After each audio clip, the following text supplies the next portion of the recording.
ক্ষমতার নেশা হলো এক অদৃশ্য আগুন, যে আগুনে আগে পুড়ে বিবেক, পরে সম্পর্ক, শেষে সমাজ। অন্যকে ছোট করতে করতে একসময় মানুষ নিজেই ছোট হয়ে যায়। শুনতে খারাপ লাগলেও এটাই হলো বাস্তব। আসসালামু আলাইকুম আমার প্রিয় ভাই বোনেরা, আপনারা সবাই কেমন আছেন? আশা করি অনেক অনেক ভালো আছেন। আপনাদের দোয়া ভালোবাসা আলহামদুলিল্লাহ আমি অনেক ভালো আছি। আজকের ভিডিওটা শুরু করলাম গতকালকে সেহরির রাত থেকে। সেহরি খাওয়ার জন্য রাতে রান্না করেছিলাম ইলিশ মাছ। ইলিশ মাছ দিয়ে ফুলকপি দিয়ে তরকারিটা রান্না করেছিলাম। খেতে অনেক বেশি মজা হয়েছিল।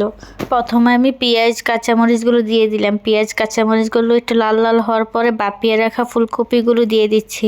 এখন তো ফুলকপি প্রায় শেষের দিকে, তাই একটু বাপিয়ে নিলে ফুলকপিটা খেতে ভালো লাগে, না হলে ফুলকপি থেকে একটা গন্ধ আসে। ফুলকপিটা আমি আগে দিয়েছি, কারণ একটু তেলের সাথে একটু ভাজা ভাজা করে নিয়েছি ফুলকপিটা।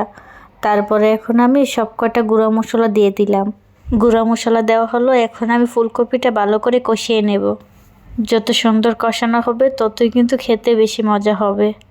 সামান্য পরিমাণে আমি একটু পানি দিয়েছি। পানি দিয়ে এখন আমি আরও সুন্দর করে কষিয়ে নিচ্ছি। এই তো ঢাকনা দিয়ে দিলাম। ঢাকনা দিয়ে আমি আরও একটু কষিয়ে নেব। তারপরে আমি টমেটো দিয়ে দেব, কারণ টমেটোটা আগে দিলে টমেটোটা কিন্তু গলে যাবে, তাই আমি টমেটোটা পরেই দেব। এই তো আমার কষানো শেষ। এখন আমি টমেটোটা দিয়ে দেব। টমেটোটা দিয়ে আমি একটু কষিয়ে নিয়ে তারপরে ঝোলের পানিটা দিয়ে দেব। ঝোলের পানি আমি বেশি দেব না, কারণ আমি আজকে ইলিশ মাছটা রান্না করব জাল করা ইলিশ মাছ। আগে পানি দিয়ে আমি জাল করে নিয়েছিলাম, ওই জাল করা ইলিশ মাছটা আমি দিয়ে দিলাম ঝোল সহকারে। আপনারা কি কখনো এরকম জাল করে ইলিশ মাছ রান্না করে খেয়েছেন? কমেন্ট করে জানাবেন। আমি কিন্তু প্রায় সময় এরকম জাল করে ইলিশ মাছ রান্না করে খাই।